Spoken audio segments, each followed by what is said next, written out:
जय हिंद साथियों, आप सभी बिहार पुलिस अभ्यर्थी हैं या आप सभी मद निषेध 689 के अभ्यर्थी हैं। साथियों, आप जो भी बिहार पुलिस की तैयारी करते हैं वो इस वीडियो को ध्यान से देखेंगे। जितने भी अभ्यर्थी हैं, आपको डाउट हो रही है एनसीएल और ईडब्ल्यूएस में, तो आज सभी डाउट आपकी क्लियर की जाएगी इस वीडियो के माध्यम से। साथियों, खलबली तब मचती है जब 689 पद की रिजल्ट आती है, यानी कि जब रिजल्ट आता है तो उसमें यह पता चलता है कि जिनका मार्क्स अधिक है और काफी अच्छा अंक उठाए हैं, 90 नंबर 82 नंबर वाले अभ्यर्थी, आपको पता है कि इस बार अंक उठाना काफी मुश्किल हो रहा था क्योंकि काफी कम समय बच रहा था और उसमें तैयारी करना था लोगों को। तो लोगों ने तैयारियां की, मेहनत किया और अफसोस तब होता है जब अच्छे अंक वाले लड़के रह जाते हैं और जिनका कम मार्क्स है उनकी सिलेक्शन हो जाती है। ऐसा नहीं होना चाहिए था। जो जिसके असली हकदार हैं उनको उसका पद मिलना चाहिए, उसको उस मेहनत का फल मिलना चाहिए। अब मैं आयोग के ऊपर यह नहीं कह सकता हूं कि आयोग ने गलत किया, सबके अपने रूल्स हैं, अपने कानून हैं, लेकिन एक नोटिस मांगता था। आप एक नोटिस पहले एडवर्टीजमेंट में डालेंगे या आप अपने ऑफिशियल वेबसाइट पे जारी करेंगे एक नोटिस सीए आयोग के द्वारा कि आपने क्या चेंज किया है और किस तरीके का होना चाहिए। एडवर्टीजमेंट से पहले कर लेते, अभ्यर्थी बना के फॉर्म भरता, उनको भी दिक्कत नहीं होता। ऐसी कभी भी बहालियों में देखा नहीं गया है। आप 365 पोस्ट मद निषेध ले लें, 76 पोस्ट मद निषेध ले लें, 8415 बिहार पुलिस ले लें, 2380 फायरमैन ले लें, सभी बहालियां हुई और बहालियों में ईडब्ल्यूएस जब का देना है दे दो, एनसीएल एक बार बनता है, आपको भी पता है, नॉन क्रिमिलियर एक बार बनता है और तो वो कब का भी अलाउ था। तो अभ्यर्थी जो नए हैं, पहले जो पुराने हैं उनको तो बच गया, वो तो बनाए होंगे, लेकिन जो नए अभ्यर्थी जुड़े हैं, कोई बिहार पुलिस में है, उसका छोटा भाई है ना, उनके गांव वाले हैं, और बहुत अभ्यर्थी नए हैं जिनका कोई भी बिहार पुलिस वगैरह में बैकग्राउंड नहीं रहा, वैसे परिवार के अभ्यर्थी, तो उन लोग आराम से अभी सोए थे हैं। और जब फॉर्म भरे तो वो डाल के वो सोचे कि हो जाता है, हो जाएगा, कोई दिक्कत नहीं है। लेकिन मैं अभ्यर्थियों को भी कहना चाहूंगा कि आपने बहुत बड़ी गलती की है। आप पहले अपनी तैयारी करके रखें, क्योंकि आप एक ऐसे जवान बनने जा रहे हैं, आपको सारी तैयारियां पहले से करनी होंगी। एक डिसिप्लिन लाइफ, एक अच्छा समाज आपके द्वारा ही बनेगा। तो आपके अंदर डिसिप्लिन होना चाहिए। सबसे पहले सारी डॉक्यूमेंट, अगर आप फॉर्म भरते हैं तो आपके ईमेल आईडी में होना चाहिए। आप एक प्रति अपने घर पे रखें, एक जहां पे रहते हैं वहां रखें और एक अपने मेल में रखें। इस तरीके से आपको रहना चाहिए। लेकिन आप सभी ध्यान नहीं देते हैं अपने ऊपर, और जब इस तरीके का हो जाता है तो आप उंगली उठाने लगते हैं। आपको थोड़ा, आप अकेले में बैठ के सोचना, अगर मैं गलत कह रहा हूं तो आपको अपनी सोच होनी चाहिए। एक स्टूडेंट, कल हो के आप गार्जियन बनोगे, आप एक परिवार को लीड करोगे, तो पता है आप फेलियर हो जाओगे। उस जगह पे आप अपने परिवार को और बैकवर्ड ठेल दोगे, इसलिए आपको उसके लिए तैयार रहना होगा। अब साथियों, ईडब्ल्यूएस के बारे में सवाल था और एनसीएल के बारे में सवाल था। 21,000 में क्या सर? सवाल पहले मैं बताता हूं, उसके बाद जवाब आप सभी को दे दूंगा। आपका सवाल यही है, पहला सवाल कि सर मैं अभी ईडब्ल्यूएस बनवाया हूं नवंबर के महीने में, क्या 21,000 में काम देगा? पहला सवाल, सभी का जवाब दिया जाएगा। दूसरा सवाल था आपका कि सर मैं 2020-21 या 21-22 का बनवाया हूं और अभी फिर एक बनवाए हैं, तो क्या ईडब्ल्यूएस काम देगा? यह सभी सवाल है आपका। एनसीएल बनवाया हूं, तो एनसीएल वालों के लिए राहत की बात यह है कि वो एक बार बनता है। फॉर्म 18B, अगर आप बात समझ लो, एनसीएल वाले जितने भी अभ्यर्थी हैं, आप देखे होंगे मद निषेध में एक नोटिस जारी की गई थी।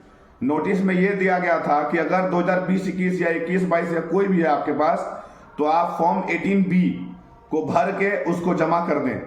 तो क्या होगा कि फॉर्म जमा करने के बाद सेल्फ अटेस्टेड, अपने से लिख के साइन करके जमा कर दीजिए तो मान्य हो जाएगा। लेकिन ईडब्ल्यूएस में ऐसा केस नहीं था।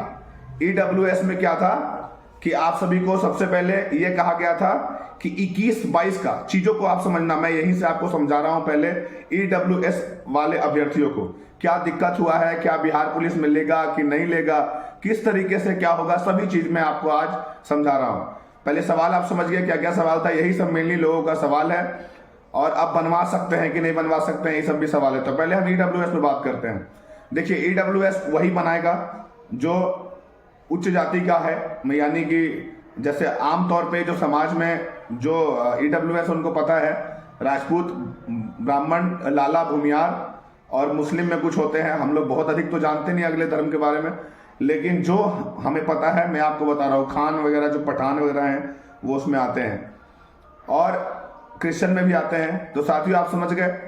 तो EWS में क्या होता है कि मद निषेध 679 में क्या हुआ है कि 21-22 का मांगा है फॉर्म का भाई। 679 मद निषेध की नवंबर में, और एग्जाम कब हुआ 14 मई को।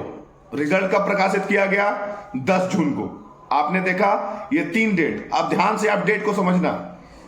सबसे पहले नवंबर में फॉर्म आती है, और EWS मांगा कब का गया है आयोग के नोटिस में, आप देखना CSBC के साइट पे मांगा गया है 21-22 का। तो 2022 में नवंबर में फॉर्म आया, तो 21-22 का जो बनवाएगा वही ना देगा जी, जो नहीं बनवाएगा। जो 2022 में मई में बनवाया, जून में बनवाया, जुलाई में बनवाया, उसका भी नहीं चलेगा। 22-23 भी नहीं चलेगा EWS सर्टिफिकेट। आप चीज को समझ रहे हैं कि नहीं समझ रहे हैं? यानी कि एग्जाम से फॉर्म भरने के पहले वाला भी नहीं चलेगा। ठीक है, फॉर्म जब गिर रहा है, तो जो फॉर्म गिरा और वित्तीय वर्ष बीत गया, बीता हुआ वित्तीय वर्ष का EWS सर्टिफिकेट चाहिए। आपको समझ में आया साथियों? 21,391 बिहार पुलिस, यानी 21,391 बिहार पुलिस कब आई? एडवर्टीजमेंट उसकी आई 9 जून को। तो यह किस साल है? 2023 में 9 जून, यानी वित्तीय वर्ष 1 अप्रैल से 31 मार्च तक होता है। तो यह कौन से वित्तीय वर्ष में आ गया? ये आ गया 23-24 के वित्तीय वर्ष में, है ना? 23-24 में आ गया। तो अब जो बीता हुआ वित्तीय वर्ष है, यानी 22-23, तो 22-23 का EWS मान्य होगा आपको 21,391 में। अगर आप फॉर्म भरने से पहले भी बनवाए हैं, यानी कि अगर आप जून में फॉर्म भरे हैं, तो आप जून के पहले बनवाए हैं, मान लिया जाए मार्च के बाद, अप्रैल के बाद मई में स्टार्टिंग में बनवाया है, तो भी मान्य नहीं होगा, ये आयोग के हिसाब से। अभी मैं कंक्लूजन नहीं निकाल रहा हूं आपके सामने, जो भी मैं बता रहा हूं पहले आप चीजों को समझना। अब साथियों क्या है, और आप सभी अगर अभी EWS बनवा रहे हैं, EWS अभ्यर्थी, तो आयोग के हिसाब से वो मान्य नहीं होना चाहिए नए अभ्यर्थियों का। पुराना अगर आपका EWS है और अभी बनवा के अगर अटैच करके देंगे, तो हो सके वो मान्य हो जाए, वो मान्य हो सकता है, लेकिन ये मान्य नहीं होगा अभी वाला जो बनवा रहे हैं आयोग के हिसाब से। और साथियों पुराना अगर आपके पास है और अभी वाला मिला दिए तो फिर मान्य होगा। ठीक है, अब साथियों आते हैं NCL पे। NCL को समझना है, NCL क्या चीज है। NCL पूरी जिंदगी में एक बार बनता है, और एक बार बनवाने के बाद आयोग ने कहा कि आपको 21-22 का NCL देना है, उसको भी सेम ईयर का देना था। 8 लाख से नीचे जिनका आया है उनके लिए NCL बनता है। NCL आप 21-22 का दें, और अगर पुराना है, ठीक है, आप उससे भी पुराना है अगर, तो आप वहां पे क्या करिए, फॉर्म 18B भरिए, और उसमें अपने से भरना था। फॉर्म भी आयोग लगा के दिया है, उसमें वो डाउनलोड करके उसको भरना था, और सेल्फ अटेस्टेड करके आयोग को जाके सौंपना था, वहां पे जाके जमा करना था। तो अब जो NCL बनवा रहे हैं वो आयोग क्लियर करेगा, हम आपको बता रहे हैं। अभी भी आपको डाउट होगा, अभी अगर आप NCL बनवा रहे हैं तो अब आयोग क्या करेगी, ये आयोग का नोटिस बताएगा। अभी तक आयोग ने नोटिस एक भी जारी नहीं किया कि क्या करेगा वो वर्तमान समय में। जिस तरीके से वो ले रहा है बहाली, है, जिस तरीके से वो बहाली लिया, आयोग ने जो बहाली करवाया और जो भी नोटिस दिया, उसके हिसाब से अभी जो बनवा रहे हैं उनका नहीं होना चाहिए। EWS हो या NCL हो, अभी जो बनवाएंगे वो फेल्यूर है। चीजों को समझ रहे हैं आप, EWS वाले भी और NCL वाले भी। तो अब हमारा क्या कहना है वो आप इस बात को समझेंगे। हम लोग जो भी अभ्यर्थी, लाखों लाख अभ्यर्थी, 18 लाख अभ्यर्थी फॉर्म भरे हैं, 5 लाख अभ्यर्थी यहीं बाहर हो जाएगा। तो क्या ये सही चीज है? तो बिल्कुल नहीं है, ये बिल्कुल गलत चीज है। आयोग को पहले समय देना चाहिए, वक्त देना चाहिए। अभ्यर्थी दिन रात मेहनत कर रहे हैं, और आपको मैं एक बात दावे के साथ कह सकता हूं कि ये रूल को बदला जाएगा, क्योंकि साथियों 5 लाख लड़का बाहर होगा। ये बात आप भी समझिए। अभी ज्यादा उत्तेजित होने से कुछ नहीं होगा, अभी ज्यादा आपको ये ज्यादा कुछ सोचने से नहीं होगा। अभी हम लोग सब इस पे बात कर रहे हैं, बात करेंगे और इसको पहले क्लियर करना पड़ेगा। आयोग एक नोटिस में बताए और समय दे लड़कों को कि आप इस तरीके से ये काम करिए तो आप इसके लिए एलिजिबल हो जाएंगे। लड़का को समय दीजिए 10 से 15 दिन, अपना मेहनत करके जो भी करेगा, जो भी सर्टिफिकेट बनवाना है समय दीजिए, बनवा के वो जमा कर देगा, तब उसकी फॉर्म को मान्यता दी जाए, मान किया जाए। ये कहीं से सही नहीं होगा कि अचानक से आप किसी भी नियम को ला दें और किसी भी तरीके से अभ्यर्थियों को दिक्कत हो जाए। आज हम 3 दिन से मतलब सोच रहे हैं कि अभ्यर्थियों को कौन सा रास्ता है, क्या चीज है, आयोग ने क्यों किया, किस तरीके से इसमें निकला जाए, बहुत कुछ दिमाग में चल रहा है। लिटरली बता रहा हूं, हम ये नहीं कि आपके सामने दिखाने के लिए नहीं, हम 3 दिन से इसके बारे में सोच रहे हैं कि आखिर रास्ता क्या है उन लड़कों के लिए, 5 लाख अभ्यर्थियों के लिए। वो कहां से किस तरीके से इस फॉर्म में जाएंगे। उनके दिल में भी है बिहार पुलिस में जवान बनने का सपना। बहुत सारे अभ्यर्थी अभी से खूब पढ़ रहे हैं, खूब रनिंग भी कर रहे हैं, मेहनत कर रहे हैं, तो उनके मेहनत का यही रिजल्ट होगा क्या? नहीं, उनके लिए भी एक नियम है, रूल्स हैं, हम सभी उस पर बिल्कुल हम लोग काम कर रहे हैं और काम करेंगे भी।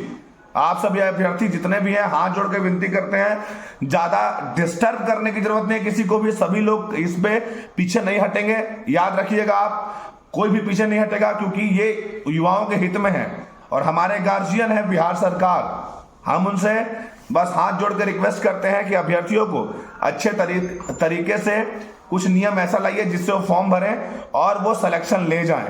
चीजों को समझ रहे हैं? तो ये परेशानी थी और अभ्यर्थी जो अभी बनाएंगे वो सफल नहीं है। चीजों को समझिए जिस तरीके से आयोग ने किया। अब आयोग अपना बताएगा, उसके बाद इसमें जो भी चेंजेस होंगे जिस तरीके से होगा वो किया जाएगा। जय हिंद, जय भारत।